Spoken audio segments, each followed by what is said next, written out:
Yes, you need to be mixing with faders. Whether you can get a cheap little control surface, whatever it is, there's something tangible about being able to mix with faders that will completely change the way that you mix your song. And we're gonna be diving into why in this video.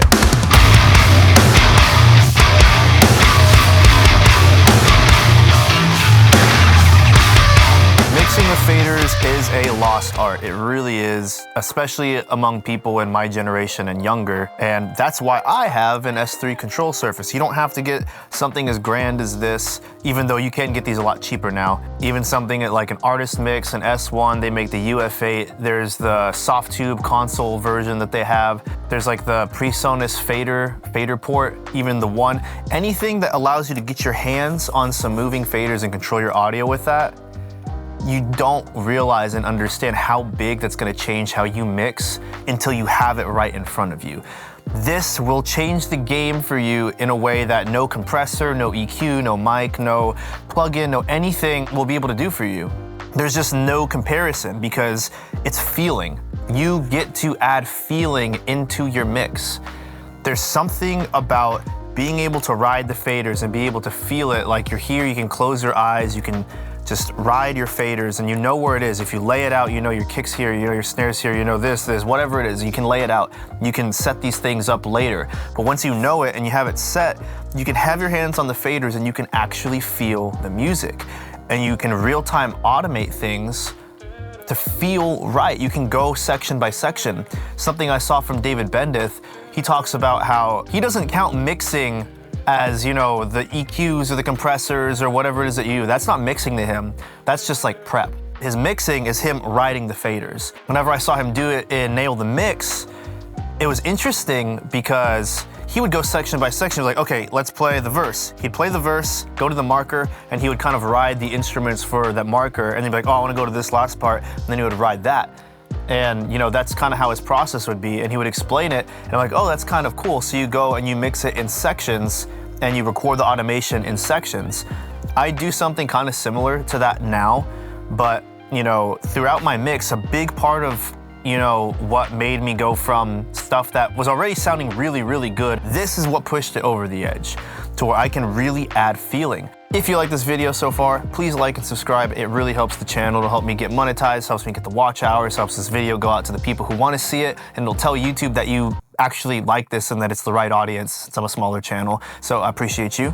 And what really drove me to get a control surface was not just seeing other people in the industry having one and because it looks cool, because I mean, come on.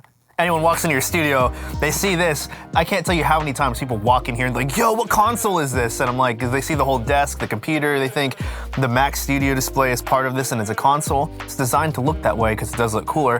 But all of those things aside, the biggest thing that made me actually want to dive into getting a control surface and faders in front of me in the studio is because I'm a front of house engineer. And once you mix front of house, if you're riding those faders, you can get away with 5 to 10 dB pushes in sections, and it feels right. You bring down the small moments, you bring them down, you let things feel intimate, you let the room be filled by the people, and then you push it up and you just get impacted with sound. You're pushing more voltage into the subs, and the subs are gonna react differently. You're pushing more into your mains, the mains are gonna react differently, the room is gonna react differently. And when I had this understanding of how that can work in a live sense, I'm like, well, I have my compressors, I have, you know, my mix bus chain over here.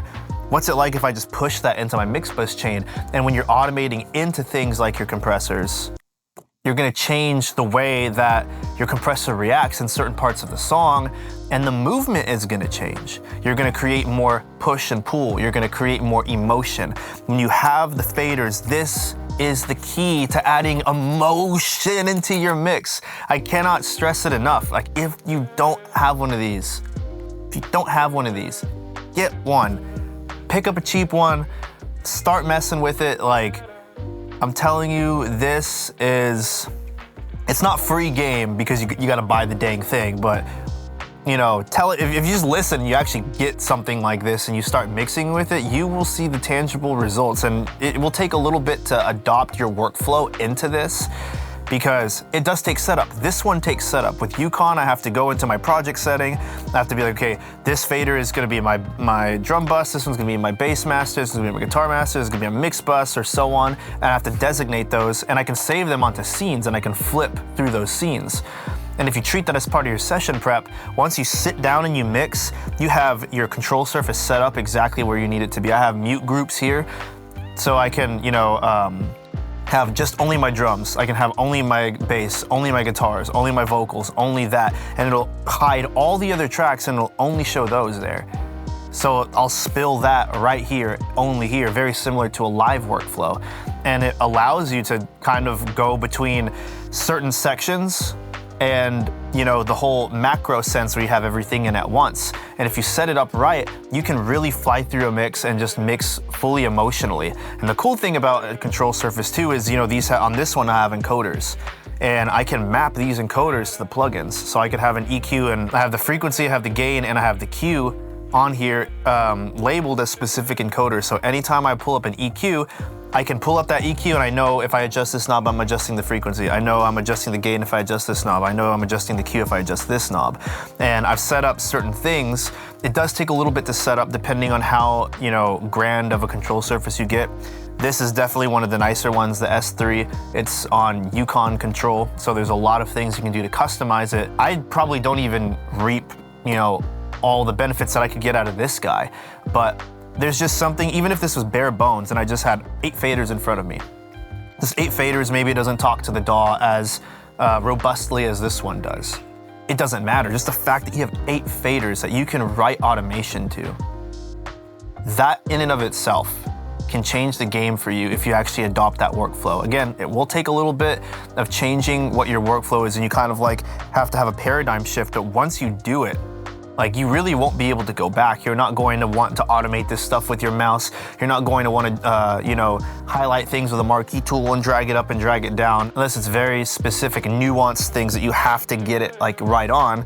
This is for feeling. This is to make your choruses sound bigger, your verses sound smaller, add impacts on certain hits, do whatever it is. And you can have it all right automation available, and you can just kind of touch things and move them and go as the song goes, as it's playing in real time, and you end up realizing you're performing, you're becoming one of the band members, and it ends up becoming akin to kind of how it used to be in the old days with the consoles, to where they would have multiple operators, to where they would have to perform and record the song with multiple operators manning certain areas of the board and pushing certain faders. But now you can do that all with one thing.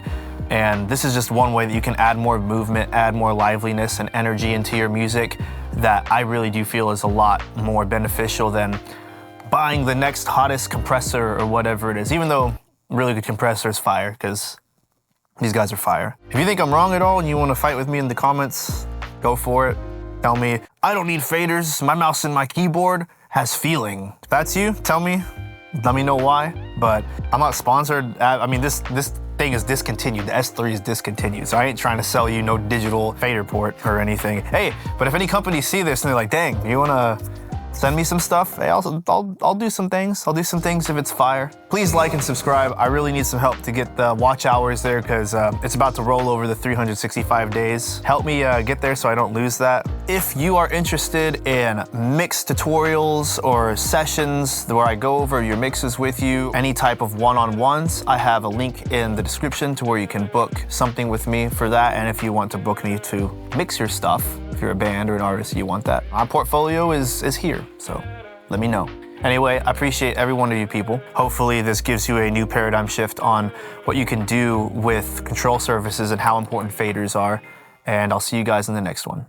Peace.